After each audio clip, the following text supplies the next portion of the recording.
Yorana Tatao. Bonjour à tous. Mon nom est Natacha Gagné. Je suis professeure au département d'anthropologie de l'Université Laval et mes recherches se déploient depuis une vingtaine d'années en Océanie, notamment en Polynésie française, où nous rejoignons aujourd'hui les participants de cette rencontre, l'une des 4 rencontres professionnelles proposées dans le cadre du Festival littéraire international Métropolis Bleue et de sa programmation du printemps 2021. C'est donc un grand plaisir de retrouver nos invités grâce à la magie du virtuel pour cette rencontre professionnelle autour de la question « Comment faire connaître et promouvoir les auteurs autochtones d'Océanie ». J'ai donc le grand plaisir d'être en compagnie de Chantal Spitz, auteure, première romancière autochtone de Polynésie à avoir publié un roman en français en 1991 et présidente depuis 10 ans de l'association Littéra Maori qui publie une revue du même nom. Yorana, Chantal? Yorana, Natacha. Je suis aussi accompagnée par Vahi Sylvia Tuheavaricho, qui enseigne en langue, littérature et culture polynésienne à l'Université de la Polynésie française. Elle est aussi présidente de la Société des études océaniennes, ainsi que rédactrice et traductrice à l'association Parao. Yorana, Vahi. Yorana, Natasha, et Otupa Yamato. Yorana. Yorana. J'ai également le plaisir d'être en compagnie de Christian Robert, fondateur et directeur de la maison d'édition Au Vent des Îles, président de l'Association des éditeurs de Tahiti et des îles. Bonjour Christian. Bonjour. Pour débuter, j'aimerais que vous me parliez de votre maison d'édition ou de vos projets d'édition respectifs. Donc, je vais d'abord donner la parole à Christian Robert, puisque Au Vent des Îles a fêté ses 30 ans en 2020. Donc, pourriez-vous nous présenter votre maison d'édition puis revenir sur l'histoire de sa fondation? Alors, très rapidement, nous avons effectivement commencé à fêter nos 30 ans en 2020, mais on continue en 2021 parce qu'il y a eu quelques perturbations sanitaires en 2020. On n'a pas pu faire tout ce qu'on devait faire pour célébrer célébrer cet événement, parce qu'on pense que c'est un événement, d'abord parce que l'expérience au Vent des Îles est quand même une expérience particulière, singulière. Peu de maisons d'édition ont déployé la même énergie et publié autant de livres dans le bassin pacifique, en fait. Donc voilà, on voulait célébrer ça. Ça a commencé de façon assez simple. Personnellement, je dirigeais une imprimerie, donc je suis arrivé au livre par l'encre, le papier, la reliure, et puis après, naturellement, on est passé au texte, et puis j'ai eu la chance de rencontrer des gens singuliers également. Je pense à cette chère Chantal T. Spitz qui est juste en face de moi, là, par Zoom interposé, et d'autres, et on a commencé à publier des textes de littérature, d'abord de la Polynésie, Chantal évidemment, après sont venus d'autres, Célestine Itiolaveite, puis après encore Titawapeu, et puis après on a élargi notre assiette, notre bassin à la Nouvelle-Calédonie, toujours avec des plumes francophones, et ensuite on s'est intéressé au Grand Pacifique, à la littérature maori, donc anglophone, du Samoa, de Papouasie, avec ce merveilleux texte Maiba de Russell Soaba, des gens d'Australie, d'aborigènes d'Australie. Donc voilà, ça c'est un peu comment ça s'est construit petit à petit, mais quand même avec un rythme assez soutenu, puisque aujourd'hui, au Vent des Îles, c'est un peu plus de 250 titres publiés. Et surtout, même s'il y a une priorité à diffuser ces textes océaniens au sein même de l'Océanie, avec des ouvertures vers d'autres diffusions, en particulier la francophonie. Donc, un petit peu le Canada, pas assez à mon goût, mais pas mal, de plus en plus en France française, en Belgique et en Suisse. Voilà, résumé en quelques mots. Merci. Chantal Spitz, en 2020, Littéra Maori a pour sa part souligné ses 20 ans. Donc, pourriez-vous nous parler de l'association dont vous êtes la présidente et de sa revue, donc Littéra Maori? Alors, petit détail, j'ai passé la main comme présidente le mois dernier. Voilà. Mais alors, l'association est née à une époque où la grande question dans ce pays, c'était la littérature polynésienne existe-t-elle? Alors, sous l'impulsion de Flora de Watine, on a fondé une association avec comme but principal démontrer l'existence de la littérature dans notre pays et surtout de promouvoir cette littérature. Et donc, pour promouvoir cette littérature autochtone, on s'est dit qu'on allait publier une revue. Voilà, donc cette revue est un espace qu'on offre à tous les gens de notre pays afin qu'ils déposent leurs écrits. Un petit trait particulier de la revue, on n'a pas de comité de lecture. On estime que chacun qui écrit quelque chose, que ce soit court, long, dans n'importe quelle langue du pays, même en français, en anglais, parce qu'il y a des Tahitiens qui écrivent en anglais, ils sont plus à l'aise en anglais. Et voilà, donc c'était le but de cette revue. Et comme Christian, on est particulièrement heureux, c'est à part la Société des études océaniennes, je crois, c'est la revue qui a qui dure depuis le plus longtemps dans notre pays. Donc, on a édité 24 numéros.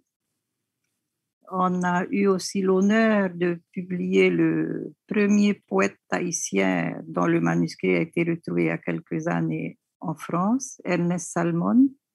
Et on a fait un spécial Pinainei, qui est une manifestation artistique littéraire qu'on produit une fois par an depuis 10 ans. Donc voilà, on est assez content de notre parcours et qui ne va pas s'arrêter là puisqu'il y a une équipe de jeunes qui reprend l'association, la publication de la revue. Donc voilà, c'est très bien, on est content. On aura l'occasion. Cette revue est ouverte, on a ouvert à d'autres personnes, bien sûr. On a eu des gens de Nouvelle-Calédonie, un peu tous ceux que Christian a cités. On a eu des gens de Haïti, des gens d'Algérie, et on a même eu Louis Picard de chez vous qu'on a publié. Voilà. Oui, Louis-Carl Picard, c'est oui. Voilà, avec qui on a des liens assez proches. Voilà. On aura l'occasion de revenir sur certains des éléments que vous avez mentionnés.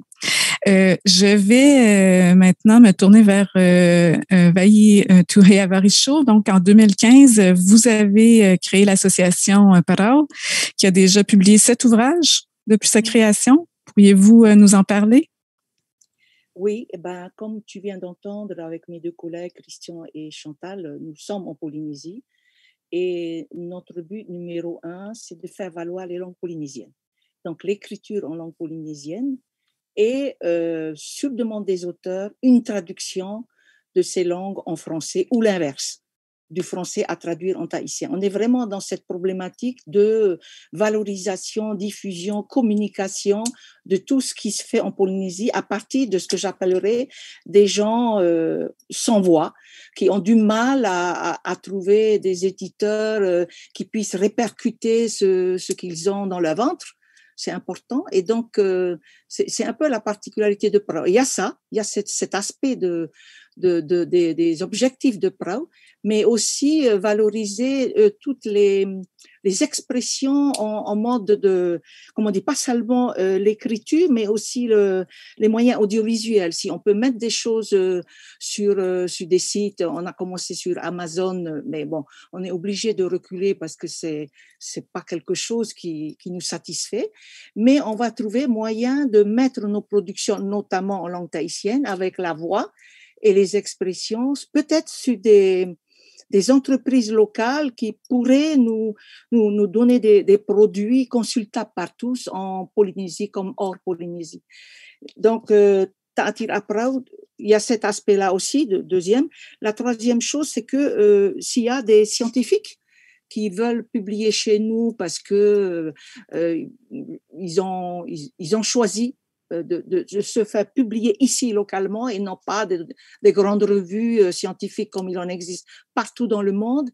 On le fait aussi, mais c'est vraiment un travail collaboratif en réseau avec des gens de Polynésie que nous mettons en avant parce qu'on s'aperçoit qu'il y a de plus en plus de gens, peut-être d'un certain âge, qui ressentent le besoin de dire les choses par l'écriture, mais c'est compliqué parce qu'ils n'ont pas la façon de faire, ils n'ont pas les mots qu'il faut.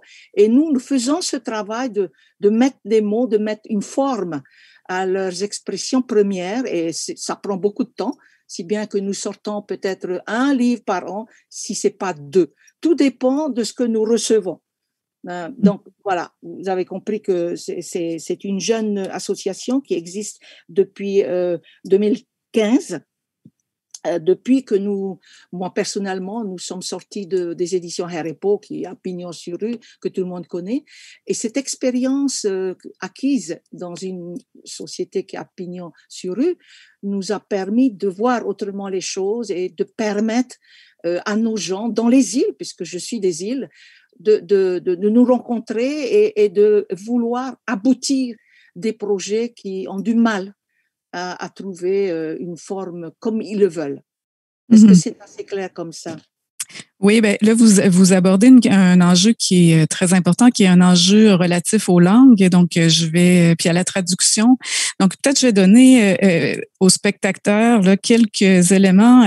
Donc, contrairement finalement aux populations autochtones ici au Canada, qui représentent à peu près 4,9% de la population, en Polynésie française, les personnes aux origines autochtones, donc Maori de Polynésie, représentent à peu près 80% de la population. Donc, on a ici un contexte qui est un peu différent. Et la langue tahitienne et les autres langues polynésiennes, parce qu'elle n'est pas la seule, donc sont parlées par, et là, vous pourrez me corriger, Vahi, puisque vous êtes professeur de langue tahitienne, mais parlées par à peu près la moitié de la population là, de 15 ans et plus qui entre sur les îles du Vent.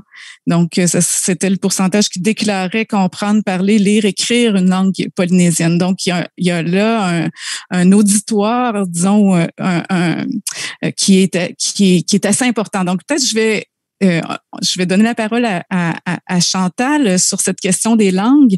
Donc, vous avez mentionné que vous publiez en plusieurs langues dans Littéra Maori. Est-ce que ça pose des enjeux particuliers? Quelle est votre approche là, par rapport à la question des langues?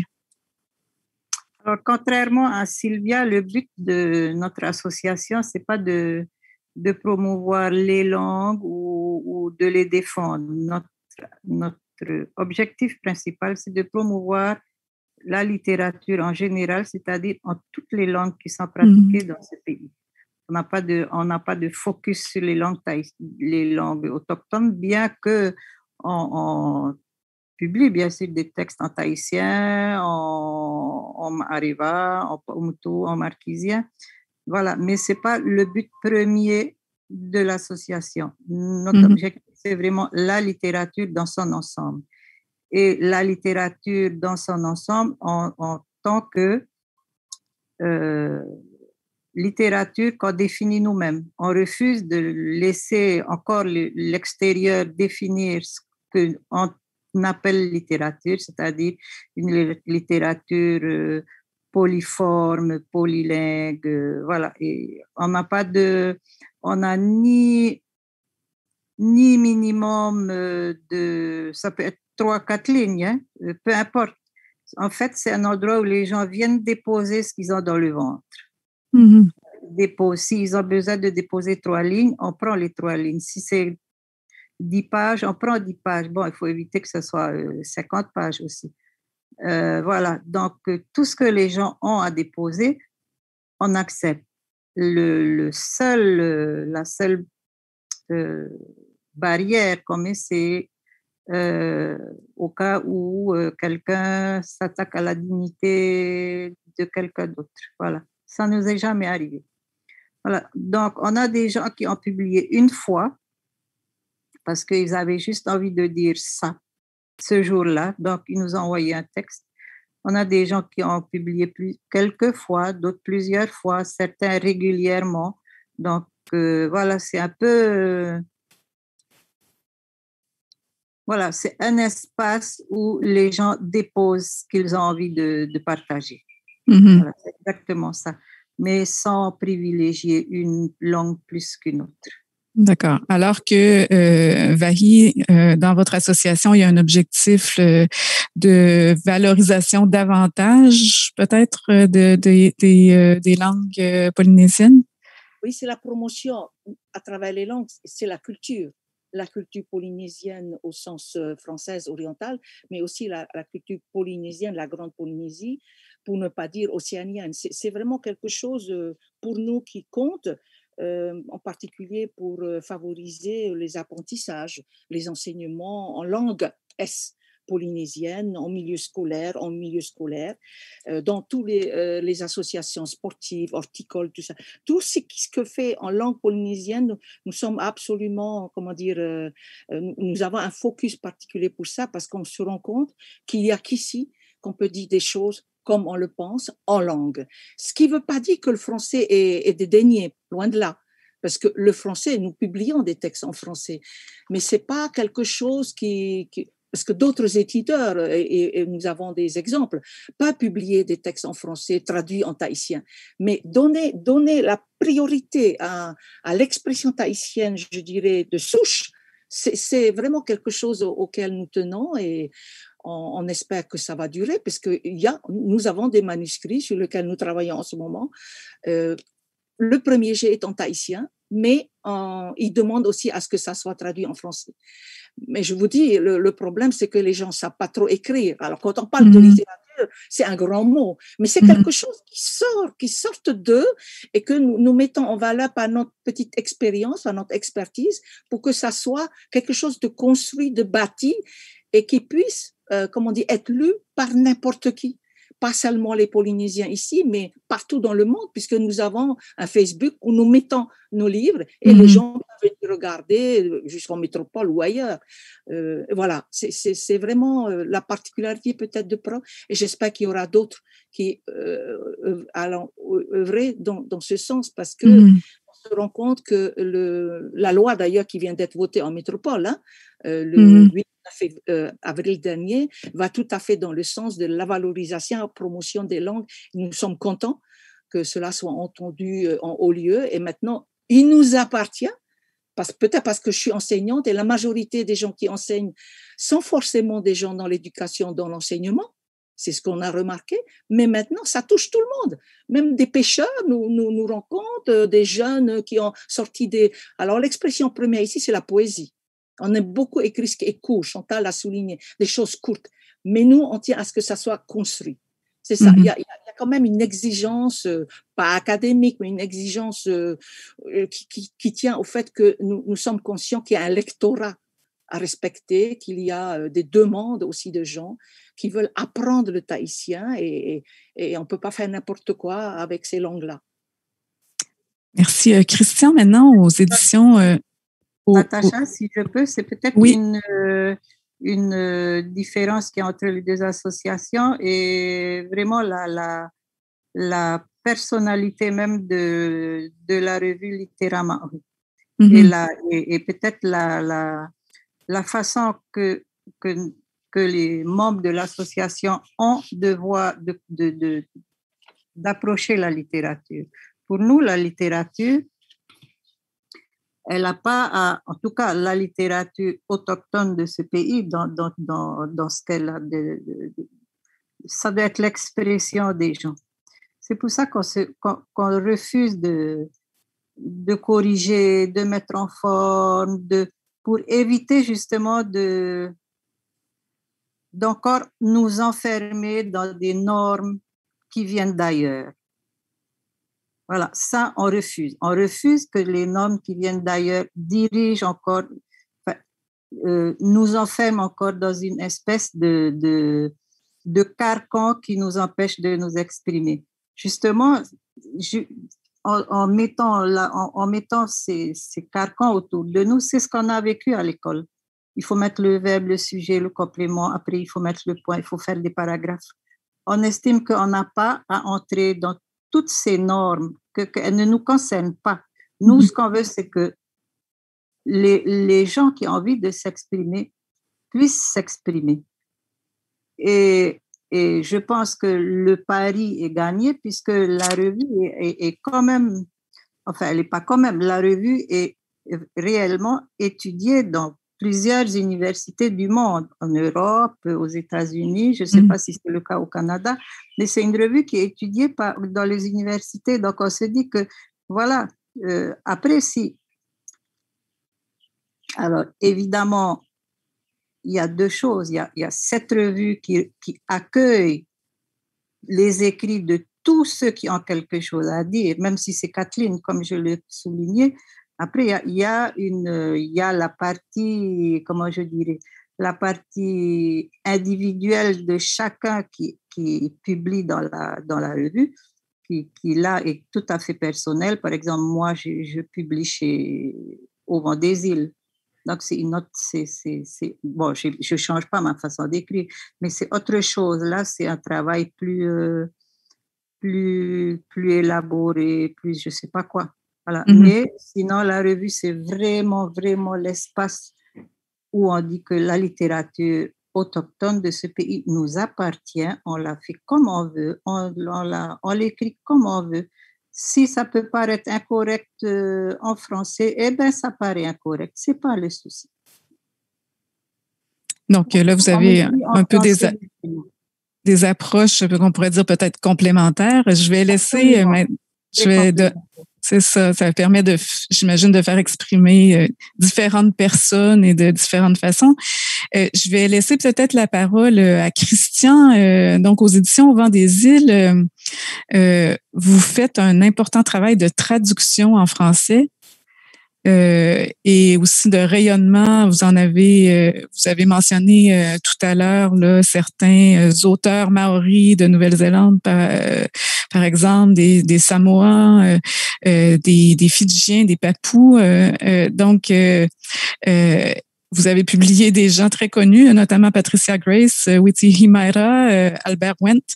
Donc, pouvez-vous nous parler de ce travail de traduction que vous faites d'une littérature qui est écrite en anglais? Oui, alors, on est dans deux univers quand même très différents de celui que citaient à la fois Chantal et Sylvia précédemment, puisque nous, dans la réalité, on ne publie quasiment rien en langue polynésienne, tahitien en particulier. On a publié des ouvrages en tahitien.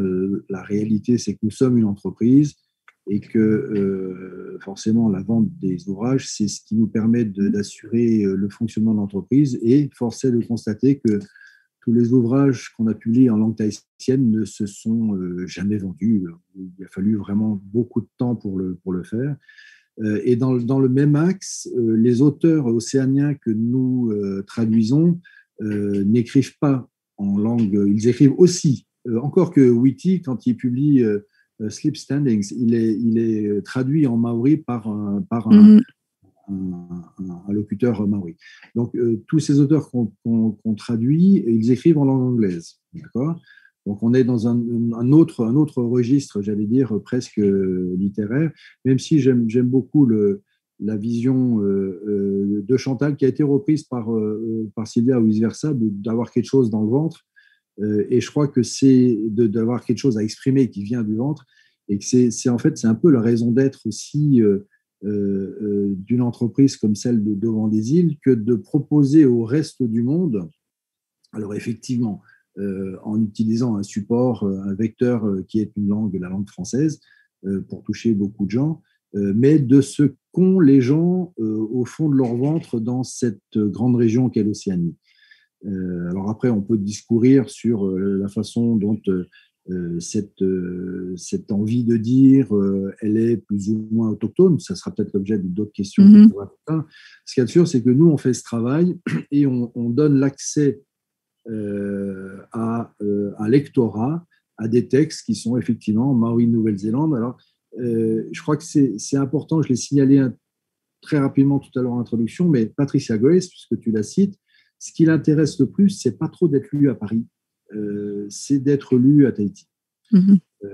Parce que elle a tout à fait conscience, comme je pense tout le monde dans ce panel, d'une certaine appartenance à un groupe océanien, pour reprendre un petit peu la vision de Epeli à OFA, que vous avez sans doute étudié déjà, de cette appartenance au grand océan. C'est-à-dire que les gens de cette région du monde ne sont pas des petits peuples du Pacifique, ils font partie d'un grand peuple océanien.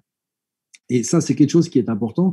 Et ne serait-ce que de faire circuler les écrits, une littérature, une certaine image de la littérature, peut-être une certaine image qu'ont les gens d'eux-mêmes à l'intérieur même de cette Océanie, dont tu sais pertinemment que au 18e, il y a eu des petits changements assez brutaux, violents, et que du coup, il y en a qui sont trouvés à parler anglais, d'autres français, et que pendant des années, il n'y a plus de lien. Hein. Il faut être aussi objectif. Je veux dire, c'est pas la grande fratrie océanienne, elle a éclaté en morceaux avec la colonisation. Hein.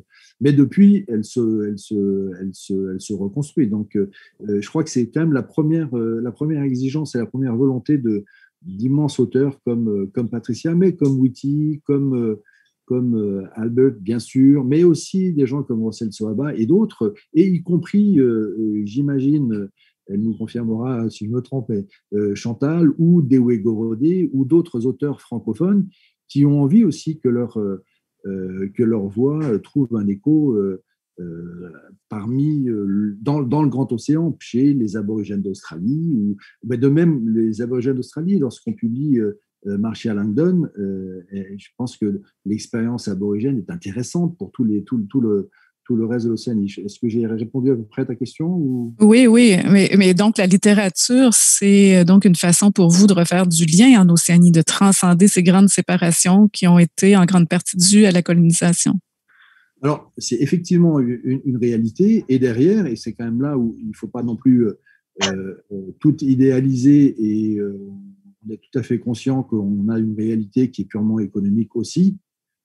Et on s'aperçoit également qu'à l'échelle du monde, la littérature océanienne est quasi inexistante. Donc, et c'est quelque chose que je dis régulièrement, il n'y a pas de raison pour que le monde s'enthousiasme à la littérature nordique, à la lecture de littérature nordique, ce qui a été le cas pendant de nombreuses années, en tout cas dans le francophone, et pas à celle océanienne, et pas non plus à celle des peuples premiers d'Amérique du Nord. Hein. Nous, on a eu la chance, parce qu'on a une certaine ouverture, d'accueillir Louis Picard et plein d'autres. Et on a vu comment elle s'appelait, Elisabeth Bordelot,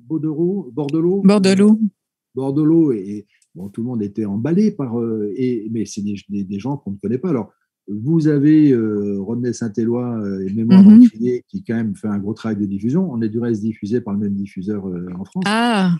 Mais voilà, il y a aussi une volonté d'exporter. Et là, on est quand même à la fois dans une réalité intellectuelle, mais également économique. Et il faut l'assumer. Je l'assume assez simplement. Non, mais je pense que c'est important aussi de parler des particularités de la scène littéraire polynésienne, justement, parce que depuis mes premiers séjours à Tahiti, j'ai toujours été très impressionnée par le dynamisme de cette scène littéraire, malgré sa relative petite taille. Hein. Donc, pour situer les spectateurs, la Polynésie, c'est environ 280 000 habitants répartis sur 5 archipels dans un territoire maritime aussi grand que l'Europe, finalement. Et la majorité sont soit à peu près 75% d'entre eux, quand même, sont cependant concentrés dans les îles du Vent, où se trouve l'île de Tahiti et la capitale Papeete. Donc, Christian, pourriez-vous nous parler des réalités de cette scène littéraire polynésienne et ce que ça implique pour un éditeur? Alors, moi, je pense que la scène littéraire ou le paysage littéraire polynésien est extrêmement dynamique. Et c'est pas qu'une histoire d'eau dans des îles. Je pense que lorsque, en 2001, les éditeurs se sont réunis et ont décidé de créer les éditeurs de Tahiti, hein, donc Rerepo, au vent des îles, les mers australes, il y avait la SEO, puis je crois que c'est à peu près tout à l'époque, ont décidé de se réunir et de créer une association qui s'appelle l'Association des éditeurs de Tahiti et des îles pour promouvoir un petit peu le travail que font tous ces éditeurs. On a mis ça a été le début d'une dynamique qui a été très vite relayée. Litera Maui fait partie, à mon avis, des éléments très importants qui ont fait qu'il y a eu que le ciment a pris, en fait, que le ciment a pris aussi dans la population, parce que Litera Maui, c'est aussi, et Chantal l'a exprimé très simplement, mais ils sont en contact avec les gens. Et le livre n'est pas forcément, ou ne l'a pas forcément été tout le temps, n'est pas toujours en contact avec les gens de ce pays, tout simplement, pour plein de raisons. La présence de la Bible qui a quand même pris une grande partie de l'espace de lecture et puis du rapport au livre. Et donc, en 2001, quand on a commencé à vouloir fédérer, promouvoir le travail des éditeurs, eh bien on est rentré dans une dynamique qui, depuis, ne s'est pas éteinte. De la même façon que Flora a été présidente pendant longtemps de Litera Maui, Chantal a pris la suite, et maintenant c'est Mareva et on est persuadé que ça va apporter une autre dynamique.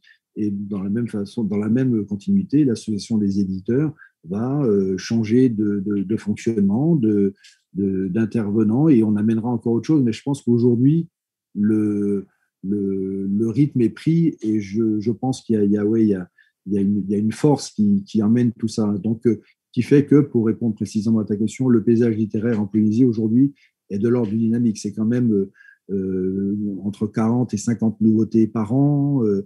L'association Prao qui se crée il y a 5 ans, donc c'est dire qu'il y a un besoin. Donc tout ça, c'est porté par une dynamique, une espèce de boule de neige pour avoir une image très océanienne. Mm-hmm. Donc, peut-être que, Chantal, vous pourriez rebondir là-dessus. Donc, il y a une scène littéraire dynamique, donc avec de nombreux auteurs, finalement. Comment ça se pose? Comment vous les repérez aussi? Comment vous les attirez chez Litera Maui? Alors, souvent, c'est le bouche à oreille. Voilà, les membres qui en parlent autour d'eux, et certains... Alors, tout le monde n'adhère pas, mais voilà, certains textes qu'on reçoit, c'est par le bouche à oreille.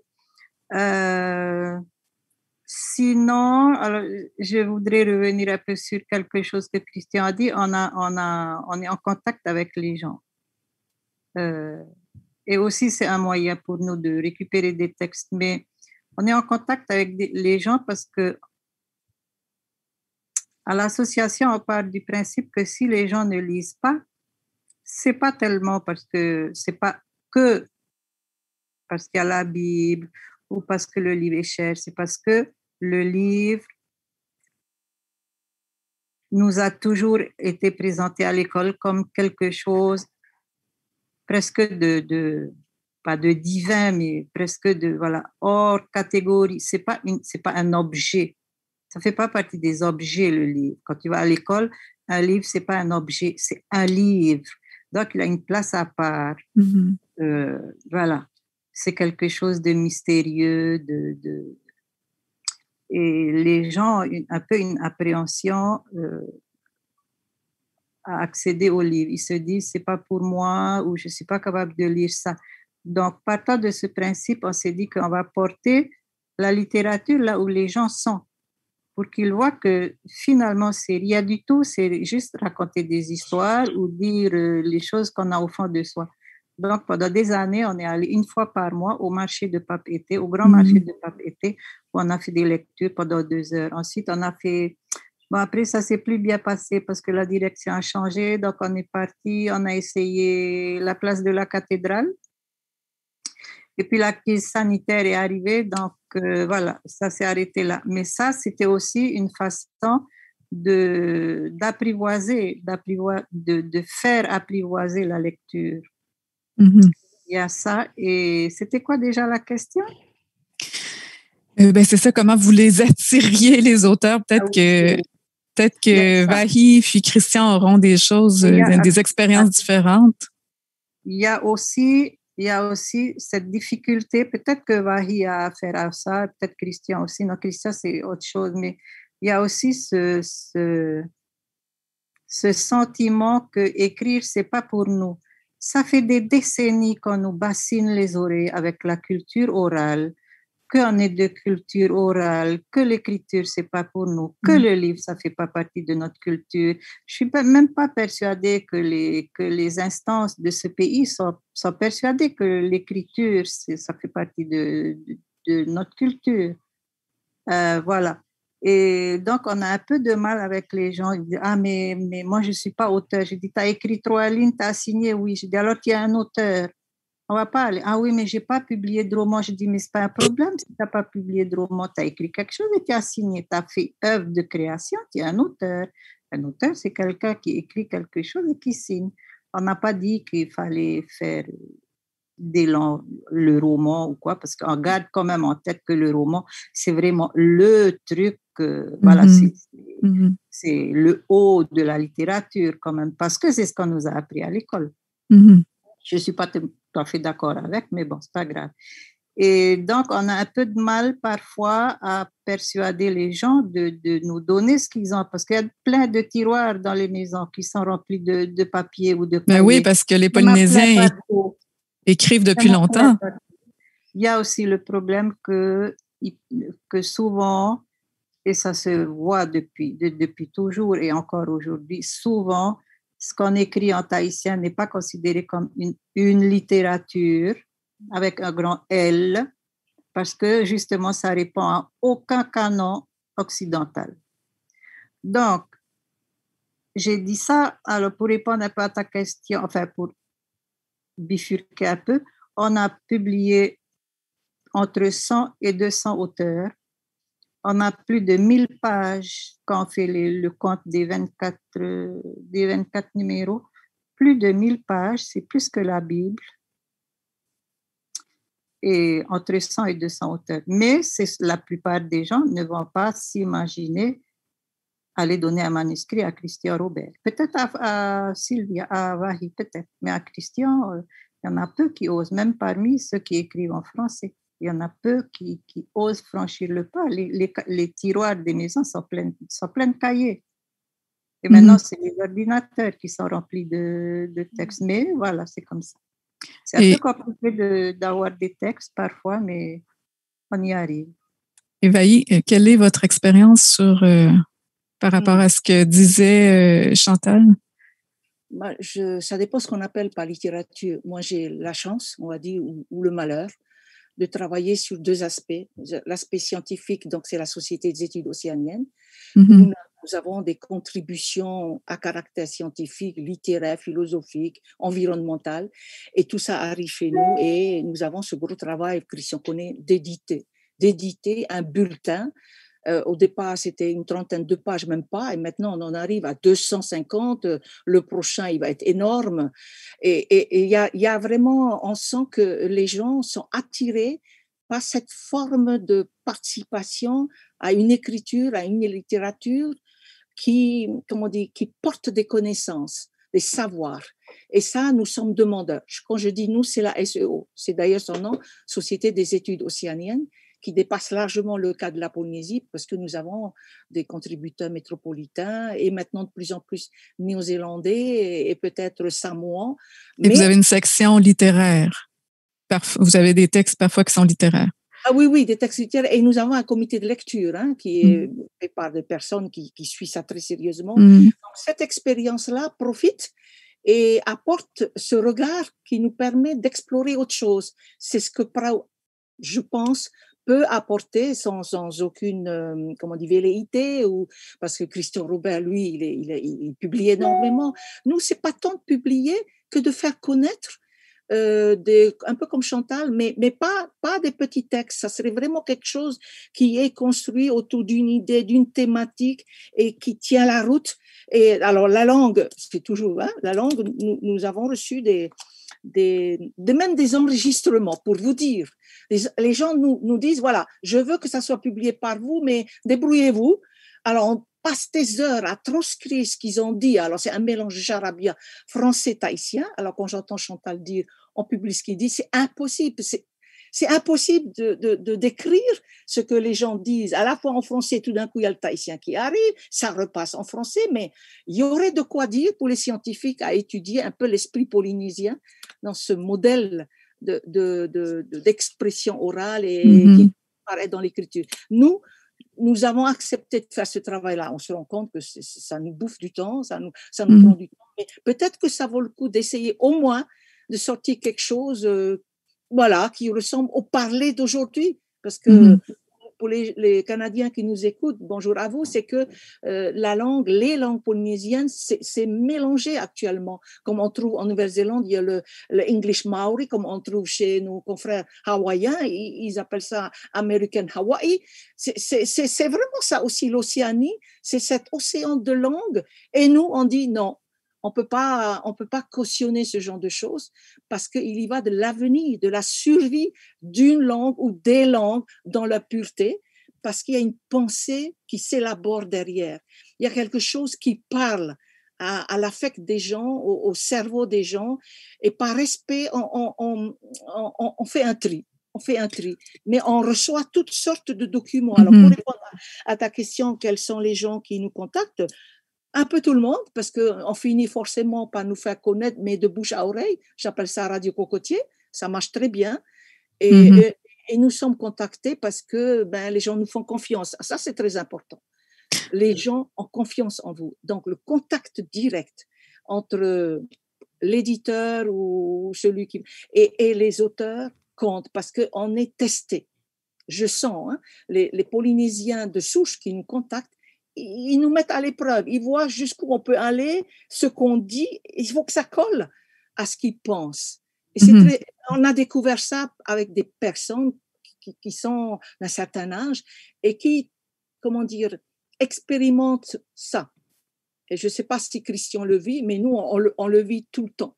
Et donc, on répond aussi à quelque chose qui compte pour les auteurs, futurs auteurs, qui nous font confiance. Ce respect de la parole, ce respect du contact qui va aboutir sous forme de livre ou sous forme d'enregistrement, mais cette fois-ci qui passe par notre, qu'on a avalé et on est en contact direct tout le temps que se monte le livre en contact avec les personnes.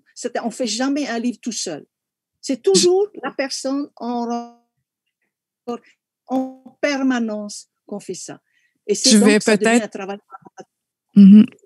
Vous relanciez Christian, donc je vais peut-être lui donner la parole. Je vois que vous avez des visées différentes mais complémentaires, et Christian, lui, de son côté, a encore une autre expérience.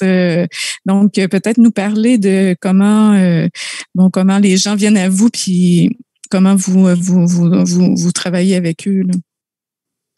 Avec plaisir. Je vais peut-être juste rebondir au moins sur deux points. La première, c'est moi, je suis moins royaliste que le roi sur ce que Sylvia qualifie de charabia. Je crois qu'il y a une expression d'aujourd'hui, une langue qui est différente de celle d'avant-hier et qui est également différente de celle qu'elle sera demain. Et on a tendance à respecter pour le coup, l'acte de création, pour reprendre un terme de Chantal, Chantal le sait d'autant plus qu'en ce moment, on travaille sur la publication d'un texte d'une hawaïenne. C'est la première fois, du reste, qu'on publiera un texte hawaïen, et qui, dans ses récits, utilise une espèce de, je ne sais pas comment on pourrait le qualifier, Chantal, de slang océano-hawaïen, moderne, avec des mots qui sont qui sont surprenants. Et du reste, notre traductrice, Mireille Vignoc, qui est une très grande traductrice, qu'on aime beaucoup, a demandé de l'aide à Chantal pour essayer de voir ce que ça pourrait faire justement en version tahitienne. Et à ce niveau-là, moi, j'ai une approche un peu plus détendue que Sylvia. Je n'ai pas trop envie non plus de mettre ça dans une norme trop rigide. Ça, c'est le premier point. Le second point, comment on trouve les auteurs, c'est intéressant. Je crois que un des points que j'ai oublié en expliquant l'éventuel dynamisme du paysage littéraire aujourd'hui, c'est comment on trouve des lecteurs. Parce que ça, c'est quelque chose qui est quand même très important. C'est ce qui fait sens à notre activité. Mmh. C'est-à-dire que si on n'a pas de lecteurs, effectivement, on peut faire des réunions d'auteurs et on se lit nos textes entre nous et puis voilà, on n'en parle plus. Donc, et là, je pense quand même que, et c'est ce qu'a dit Chantal quand elle parlait du marché ou de la place de la cathédrale, c'est aussi diffuser une littérature, alors à l'oral, très bien, mais ça peut être à l'écrit. L'expérience du Salon du Livre, le Salon du Livre, c'est quand même un événement qui aujourd'hui réunit beaucoup de monde et pas que des fonctionnaires expatriés. Le Salon du Livre, c'est un lieu de vie dans lequel il y a la représentation assez juste de la société tahitienne. Alors, donc, là, juste pour préciser peut-être, donc il y a un salon du livre qui s'appelle le Salon Lire en Polynésie qui a lieu chaque année à l'initiative de l'Association des éditeurs. Oui. Donc, allez-y. Donc, ça, c'était simplement pour reprendre 2 points. C'est-à-dire qu'on est très bien, il y a des auteurs. Ce qui nous préoccupe tous, je pense, aujourd'hui, c'est aussi les lecteurs. Et là, on est aussi sur une dynamique très positive. Alors après, pour répondre à ta question, Natacha, les gens viennent nous voir, ils sont nombreux à venir nous solliciter. Il y en a plein qui ont peur, sans doute, Chantal a raison, mais parce que nous, on a aussi des impératifs, encore une fois, je le répète, mais c'est une réalité économique, c'est-à-dire que lorsqu'on fait un livre, il faut absolument que les ventes amortissent à minima les coûts de fabrication. Donc, ce sont des coûts très lourds parce qu'on essaie de faire notre métier du mieux qu'on peut. Donc, ça implique de nombreuses charges. Donc, on a de nombreux textes qui viennent de Tahiti, de très nombreux textes qui viennent de Nouvelle-Calédonie. Et ça, on en reçoit 2-3 par semaine, des manuscrits. On en garde très peu, c'est une réalité, mais par contre, on encourage beaucoup les gens. Malheureusement, on peut pas publier 2 livres par jour, on ne sait pas faire. Nous, on a du mal à en faire 15 par an, parce qu'on est structuré comme ça. Donc, on ne peut pas tout prendre. Par contre, on encourage en général les gens qui écrivent. Et pour ce qui est des textes d'origine anglophone, donc qu'ils soient maori, aborigènes, samoa, fidjiens ou hawaïens, on a les yeux et les oreilles grands ouverts tout le temps. Et on écoute. Et puis, on a un certain nombre en 30 ans, on a quand même construit un petit réseau. On a des gens qui sont proches de nous et qui nous envoient des petites alertes. Tiens, il y a ça qui vient de sortir là-bas. Et puis, on connaît aussi la plupart des écrivains. Alors, le seul petit point sur lequel aujourd'hui j'estime être un petit peu défaillant, c'est que pour le monde anglophone, on a publié surtout des auteurs qui sont confirmés depuis longtemps, avec lesquels on travaille depuis longtemps, et on fait peut-être pas assez attention, et c'est quelque chose à laquelle on va remédier très vite, à la jeune littérature anglophone océanienne, parce qu'il y a aussi des voix de jeunes auteurs océaniens.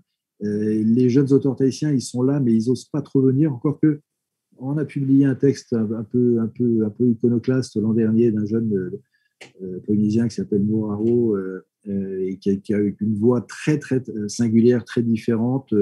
Et il y en a peut-être d'autres. C'est aussi une des raisons pour lesquelles on a publié, pour montrer aux gens que ce n'est pas parce qu'on est jeune qu'on ne peut pas être un écrivain. Et donc, sur le Pacifique anglophone, il faut qu'on se préoccupe effectivement de cette nouvelle scène littéraire qui est importante. Voilà. J'espère avoir répondu à ta question. Oui, très bien. Il y aurait deux aspects que vous avez touchés dans votre réponse, puis c'est la question de la diffusion, puis la question de la production. Et là, Christian Robert, les ouvrages que vous faites aux éditions Au Vent des Îles sont exceptionnels sur le plan de la fabrication. D'ailleurs, vous avez gagné le trophée de l'édition 2020 de Livre Hebdo, dont vous avez eu le prix de la fabrication du livre pour un de vos ouvrages. Pourriez-vous nous parler des conditions de production de vos livres plus généralement? Oui, donc comme j'ai essayé de l'expliquer, c'est un métier d'être éditeur et que c'est plusieurs métiers que d'être éditeur, et dans les métiers de l'édition, il y a entre autres la fabrication. Donc ça, c'est quelque chose auquel moi je suis un peu attaché parce que je viens de ce monde-là, mais j'ai la chance d'avoir autour de moi des gens qui sont très bons. Anne-Sophie Lebouch, c'est une professionnelle du monde de l'édition, donc on fait très attention à ce qu'on fait. Après, comme on a quand même des objectifs de diffusion sur des marchés qui sont très concurrentiels, je pense en particulier à la France, on ne peut pas faire n'importe quoi. Il faut que le bouquin il tienne la route, tout simplement, dans sa forme. Dans son fond, évidemment, ce sont les meilleurs, mais après, il y a aussi la forme et ça compte. Donc voilà, on travaille avec des gens qui sont compétents, on va chercher des compétences. Après, nous, on a des systèmes, et ça, c'est quelque chose auquel je tiens un petit peu, c'est qu'on fait partie, je pense qu'on est peut-être le seul éditeur au monde à essayer d'avoir une politique de prix qui soit égale de partout, où que nos livres soient vendus, ils sont au même prix. C'est-à-dire qu'un livre, tu l'achètes au même prix en France, en Belgique, au Canada, sur Internet, ou à Tahiti ou à Nouméa. Ce qui n'est pas simple. Et donc là, on a mis en place des process d'expédition directe de l'imprimerie, c'est-à-dire que de là où on imprime, que ce soit en Asie, en Europe, on imprime beaucoup en Italie, les livres partent une fois vers Nouméa, une fois vers Tahiti, une fois vers la France, mais il n'y a jamais de double fret, ce qui fait qu'on peut pratiquer des prix à Tahiti comme ceux qu'on pratique en France. Donc ça, c'est une notion qui est importante pour nous, et en particulier en Polynésie, parce qu'il y a aussi cette légende, mais qui est basée sur des réalités, que le livre est cher. Alors que moi, je pense que le livre n'est pas cher. Enfin, les livres au Vent des Îles, par exemple, ils ne sont pas chers en Polynésie, c'est pas vrai. Par contre, effectivement, les livres qui viennent de France, sur lesquels on rajoute du fret, de la douane, des marges, etc., devient très cher. Mais les livres publiés en local sont pas chers, à mon avis. Ils font des prix. Oui, mais étant donné ces enjeux financiers, donc c'est intéressant votre stratégie d'imprimer ailleurs selon où vous distribuez, si je comprends bien. Donc, il y a une partie du travail de production qui est faite à l'extérieur de Tahiti. L'impression seulement. Et le fret, c'est sous-traité. Le reste, on fait tout ici. D'accord. Donc, mais bon, le reste, aujourd'hui, tout est numérique. Donc, c'est pas parce qu'on a Tahiti qu'on est désavantagé. Lorsqu'il s'agit d'impression et de fret, parce que la notion de fret est très importante pour aller sur les marchés, là, on ne pourrait pas fabriquer à Tahiti, c'est une évidence. D'abord parce qu'il y aurait des prix de revient qui feraient qu'on serait obligé de vendre nos livres beaucoup plus cher, et qu'en plus, on ne pourrait pas exporter, parce que on ne peut pas concurrencer avec ce qui se passe à Tahiti avec l'Europe ou les Chinois. Ils font que ça, exporter des containers. Donc, c'est pas la logique. Et nous, on a une logique qui est quand même plus industrielle, évidemment.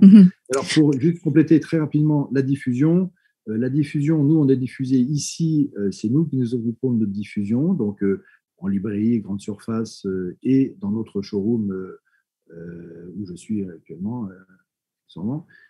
À Nouméa par un diffuseur qui s'appelle Bookin, et en France par un diffuseur qui s'appelle Harmonia Mundi, avec qui on a commencé à travailler en 2020, début 2020, donc pour les 30 ans, et qui est un diffuseur qui est très bon et qui est très identifié dans les rayons de littérature des librairies françaises. Et on est très content du reste de cette première année de fonctionnement avec eux, et je pense qu'il y a des belles années qui arrivent. Peut-être qu'on pourrait y revenir si je vais juste le mentionner, puis je donne la parole à quelqu'un d'autre, mais vous avez aussi maintenant des livres, 150 à peu près, il me semble, en format numérique que vous avez développé ces dernières années. Oui, oui, bah en fait, on l'a fait comme tous les éditeurs. Hein. On n'est pas plus malin, pas plus bête non plus. Tous les éditeurs ont numérisé leurs fonds dans les années 2013. Ça a commencé à être soutenu par le Centre national du livre. Et donc, nous, on a pris ce train. Et donc, comme tous les autres éditeurs, aujourd'hui, on sort un bouquin en simultané, papier et numérique. Et il est diffusé partout, en fait, en e-book, tous les formats, Mobi, EPUB. Bon, merci. Vahi, à l'Association PRAO, vous mentionnez que vos livres sont imprimés à Tahiti, donc c'est bien le cas. Le marché que vous visez, est-ce que c'est surtout un marché local? Oui, oui, on n'a pas la prétention d'aller ailleurs. Nous sommes ici et nous faisons déjà fonctionner nos gens à nous et ce qui se fait en Polynésie, made in Fénois. Et donc, tout est imprimé ici, tout est fait ici. On n'est pas des professionnels, mais on va peut-être s'améliorer avec ce travail que nous faisons. Et on le diffuse ici. Donc, les librairies, il y en a plus que 2 à Tahiti. L'archipel a fermé. Et puis, sinon, on vend direct. On vend direct sur le site Facebook ou par mail ou par les établissements scolaires aussi. Il y a des demandes, des associations qui nous demandent et ça se fait comme ça, en toute franchise, en toute simplicité. Ça, c'est pour l'association PRAO. Mais pour ce qui est de la SEO, nous avons des adhérents. Actuellement, on touche 200 adhérents, donc qui payent une cotisation et qui remboursent les frais d'expédition du livre. Donc, on n'a pas le même prix suivant que l'on réside en Polynésie ou hors de Polynésie. Et je dois dire que les frais de Farerata, donc c'est notre poste local, sont assez élevés. Hein. Et ben, on est obligé. Ça fait partie de l'économie. Ça nous coûte cher, mais on ne peut pas faire autrement parce que là aussi, nous faisons travailler les imprimeurs locaux avec un appel d'offres, bien sûr.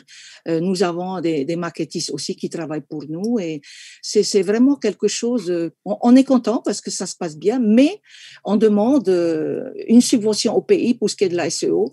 On a toujours demandé avec beaucoup de transparence et on a toujours été, jusqu'à présent, depuis que j'ai pris la présidence en 2019, on a toujours été satisfait de la réception des subventions du pays, qui sont les premiers à recevoir gratuitement nos BSEO à parution quadrimestrielle. Et donc voilà, pour PRAO, c'est autre chose, c'est vraiment l'association, loi 1901, peut-être comme Itiramahui, et on continuera, et peut-être si, je crois que la dernière AG a voté pour, peut-être demander à rentrer dans l'AETI pour pouvoir justement avoir peut-être un rayonnement plus important. Qui est l'association des éditeurs. Voilà, mais on voudrait arriver à plus de livres. Pour le moment, on en a fait. On va en produire un 8e et un 9e par la suite, mais on ne va pas rentrer comme ça sans un fonds voilà, de littérature déjà à notre niveau. Parfait, merci. Chantal, qu'est-ce qu'il y en est pour Littéra Maori? Donc, bon, de la production, c'est local, je pense. Et là, je vous ai entendu dire tout à l'heure, mais à plusieurs reprises, que nul n'étant prophète en son pays, Littéra Maori est plus connu et lu en dehors de la Polynésie qu'en Polynésie. Donc, qu'est-ce qu'il y en a exactement? Puis, comment la revue en est venue être connue à l'extérieur du pays? En fait, c'est pas que la revue est connue à l'extérieur du pays par le grand public. Elle est étudiée dans plusieurs universités en Europe et aux États-Unis notamment. Ça, c'est parce que on doit ça à Flora de Vatine, qui chaque année se rend en France et qui chaque année est invité dans 1 ou 2 universités. Nous, on a besoin de personne, on a juste besoin de Flora de Vatine, elle est extraordinaire, elle va dans les salons, elle ameute ses copines et ses copains, elle va dans les universités. Donc voilà, on n'est pas connu du grand public, hein, on est connu, enfin, c'est une revue qui est lue et étudiée dans certaines universités, mais c'est juste grâce à Flora de Vatine parce que comme Vahi, on est incapable de faire une promotion à l'extérieur du pays. Déjà qu'on arrive juste à boucler notre budget pour imprimer nos revues. Tout se fait ici sur place. On n'ose même pas.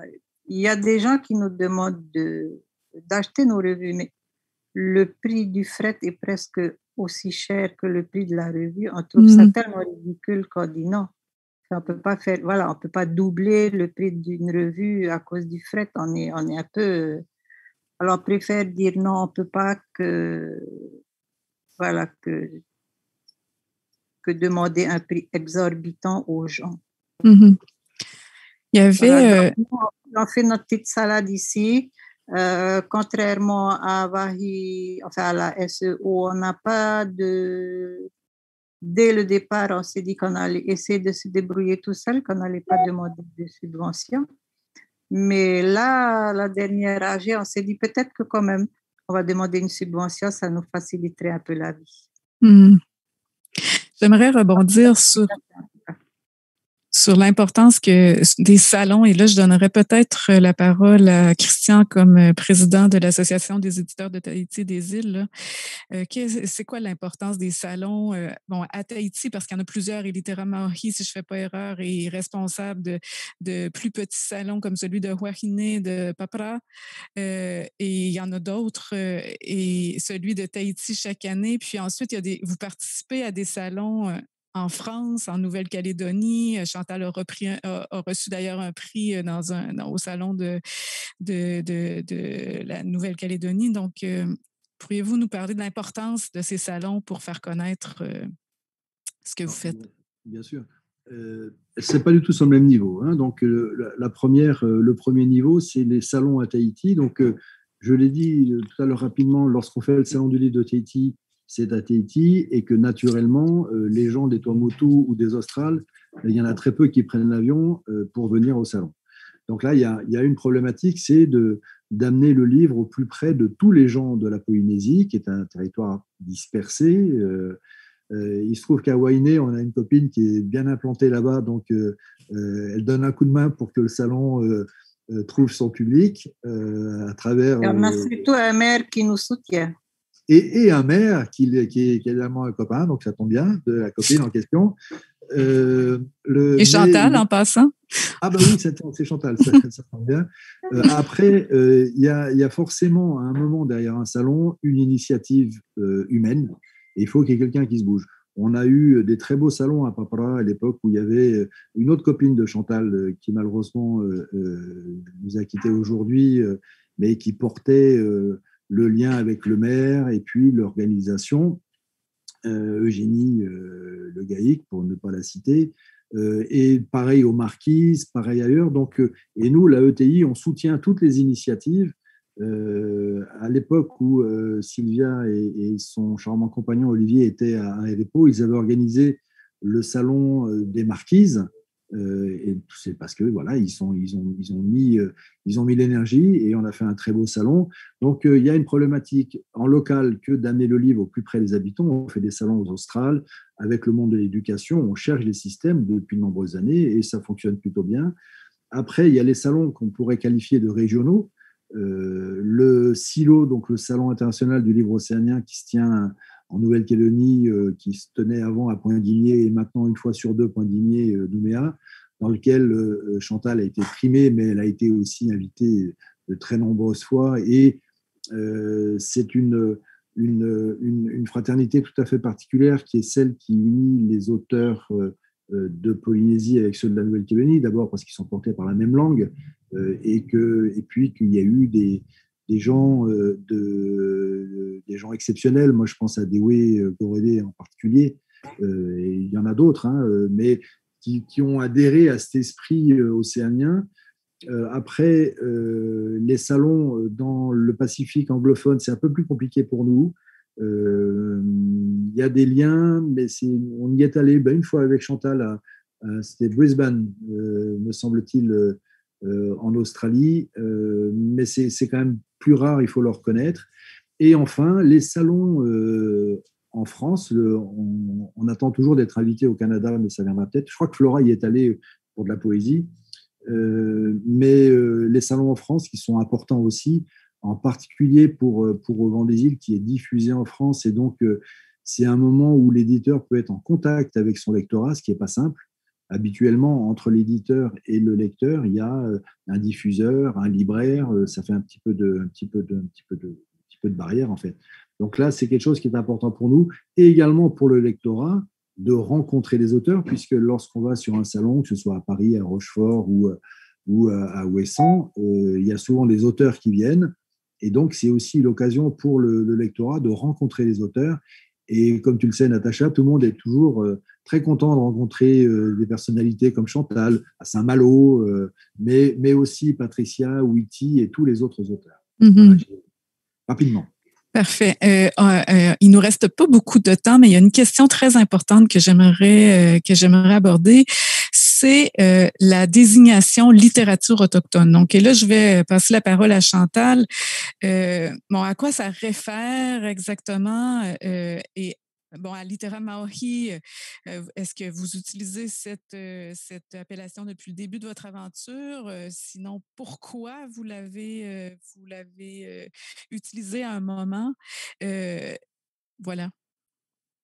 Alors, depuis le début, depuis le début, on fait cette revue pour promouvoir la littérature autochtone. Ça, c'est clair. Mais en 2002, puisque notre premier numéro est sorti pour le premier salon de Tahiti, en 2002, ce n'est pas un mot qui est utilisé, c'est même un mot qui fait très, très peur. Mm-hmm. Parce que ça sonne comme communautarisme ou séparatisme. Voilà. Et qui sait, indépendance peut-être. Donc, c'est très, très... Voilà. Mais depuis le départ, c'est promotion de la littérature autochtone. Ça ne veut pas dire qu'on refuse les autres textes. Comme j'ai dit, on publie tous les textes. Mais on les publie sous une rubrique qui s'appelle auteur invité. Mm-hmm. On a plusieurs catégories. Alors, la revue est en deux parties. Une partie avec un thème sur lequel on demande aux gens de réfléchir, une autre partie qui s'appelle création libre. Et dans la création libre, on a la partie pour les autochtones et la partie pour les auteurs invités. On ne mélange pas. Pour nous, autochtones, on a commencé à employer le mot en 2008. Ça a un peu fait grincer des dents, mais maintenant, c'est un mot qui est entré à peu près dans le vocabulaire courant. Il y a encore un peu de réticence, mais en général, ça passe. J'ai perdu le fil de mon... Voilà. Alors, autochtone, on le prend dans le sens de la déclaration des Nations Unies. De l'ONU. Voilà. Mm-hmm. Et autochtone, c'est celui qui peut se relier à au moins une personne qui était là avant l'invasion. Mm-hmm.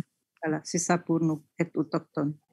Peu importe si il y a 5 générations, tu peux te relier à quelqu'un qui était ici, dans ce pays, avant l'invasion, tu es un autochtone. Que tu parles une langue du pays ou pas, peu importe. Voilà, donc, c'est ça. Voilà. Et est-ce qu'il y a un lien entre le terme autochtone? On veut vraiment faire le distinguo, parce que pendant quand même quelques siècles, nous avons été écrits, nous avons été parlés, nous avons été filmés. Donc, littéralement, c'est le jour où on se dit stop, c'est bon. On va prendre la parole, on va être acteur, on va être auteur et on a besoin de personne pour dire qui on est et comment on pense. Après que les autres écrivent, ils écrivent, c'est pas un souci. Mais nous, on fait la promotion de qui on est et de ce qu'on est et de ce qu'on pense. Et Vahi, est-ce que vous qualifieriez rapidement les ouvrages publiés par l'association Parao de littérature autochtone? On n'est pas dans ce débat-là. J'ai dit c'est les langues polynésiennes, l'esprit polynésien, la culture polynésienne qui traversent d'autres cultures. On ne va pas s'amuser à dire ça c'est autochtone, ça c'est pas autochtone. Mais il y a un point sur lequel je retiens votre attention, c'est le fait que les éditeurs qui sont là, si on peut s'appeler à part Christian, en fait ce sont des personnes à part entière et ça tient à ça, qu'il y a des figures, des personnages qui portent ce qu'ils disent et ce qu'ils écrivent. Il y a des auteurs, moi je suis auteur, je suis éditrice aussi entre guillemets, mais je pense que pour ceux du Canada, je ne sais pas comment vous vivez ça, mais s'il n'y a pas une volonté, une âme, un esprit qui porte une entreprise comme les Christians, où Chantal l'a été, on va voir avec Mareva, eh ben ça peut pas marcher. Et les gens d'ici vous regardent comme étant un exemple pas de réussite, mais de ce à quoi on peut arriver. Ça peut être un auteur. Je dis, on a des auteurs. Quelqu'un qui écrit, pour moi, c'est pas forcément un auteur. Il faut mériter le titre d'auteur parce qu'il y a une excellence dans l'écriture. C'est aussi ça. La littérature polynésienne, pour moi, c'est quelque chose à laquelle on arrive progressivement, que l'on soit samoan, tahitien ou pasquane. C'est l'aboutissement d'un processus. Et dans l'association Preuve, eh ben, c'est tout ouvert, hein, mais on a quand même ce débat entre nous de, voilà, ce qui arrive, est-ce qu'on prend ou pas, est-ce que c'est publiable ou pas, est-ce que ça va marcher ou pas, comme dit Christian hier. C'est pas on n'a pas l'esprit commercial, loin de là, hein. C'est pas le nombre de livres que nous vendons qui compte, mais c'est le fait que le projet aboutisse et que les gens réalisent que ce qu'ils ont écrit, eh ben, tout le monde peut le toucher, peut aller l'acheter, peut l'entendre, peut le voir. Et une autre dimension que je soulignerai, c'est que une langue polynésienne doit être, Chantal à l'expérience de littérature marais, entendue. Ça doit être entendu, ça doit être écouté. Et j'espère qu'on va tout faire pour que nos livres soient non seulement lisibles, qu'on dit lus, mais entendus en langue, en français, parce que la tonalité des gens d'ici, lorsqu'ils parlent, il y a un accent. Et ça, les gens de Canada ou d'ailleurs le sentent, ça. Il y a une âme à travers la voix. Donc, littéralement, je félicite de ça, de ce qu'ils ont fait, parce que c'est vraiment quelque chose de bien. Je pense qu'il y a un avenir là-dedans. Et nous, bon, avec le petit moyen que nous avons, on n'a pas de prétention, mais on espère s'améliorer tout doucement pour arriver à toucher nos gens à nous, là où ils vivent, là où ils pensent, là où ils rêvent. En fait, il ne faut pas avoir de prétention, il faut avoir des convictions. Mm-hmm. Donc, c'est important. Et je pense que vous en avez tous les trois de fortes convictions. Voilà. Ah oui, ça, je voulais revenir sur le salon je sais que c'est déjà passé, mais sur les salons qui ont lieu hors Papeete. Parce que le salon de Tahiti, ce n'est pas un salon de Tahiti, hein, c'est un salon de Papeete. Même les gens qui habitent loin de la ville ne viennent pas forcément au salon pour X raisons. Voilà, ce qui est important pour moi de dire, c'est par exemple, quand on a commencé à s'occuper du salon, de faire un salon à Papara avec Eugénie Lugaï, c'était à condition qu'on ait un travail en amont dans les écoles, qu'on porte les livres dans les écoles et que les livres soient lus avant de venir au salon et de rencontrer les auteurs. Pas juste, on vient visiter un salon, on voit 2 ou 3 auteurs et on rentre en cours et on n'en fait rien. Et on a repris le même esprit à Huahine.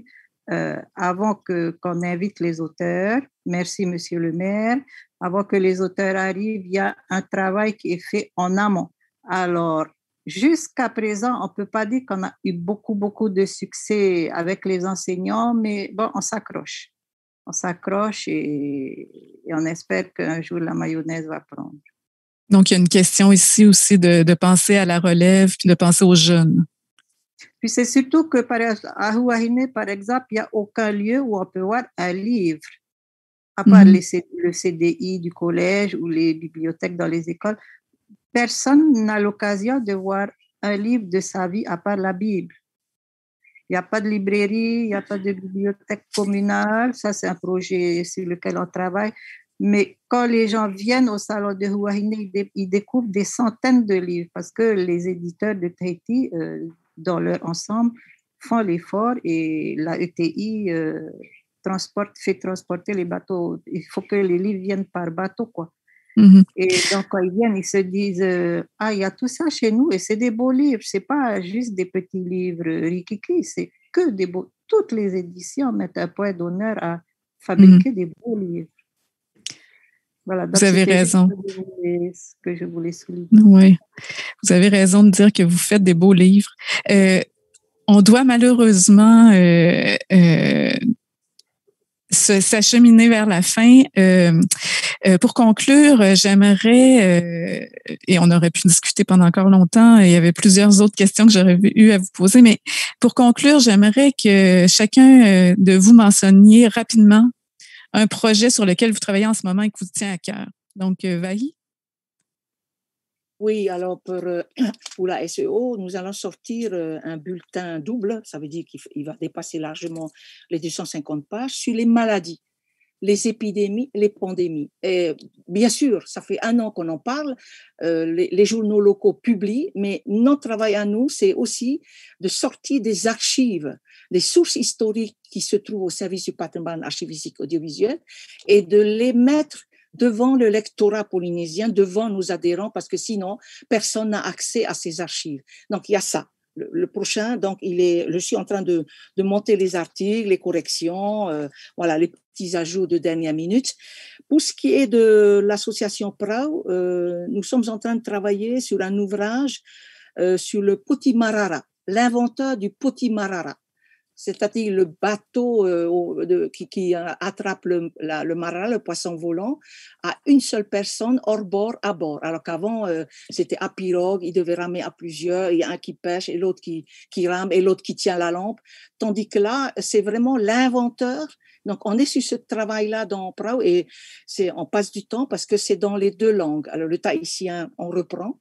Et puis la traduction en français doit respecter plus ou moins, c'est pas une traduction littérale, ce que dit le texte en tahitien qui compte en premier parce que ça a été livré en tahitien.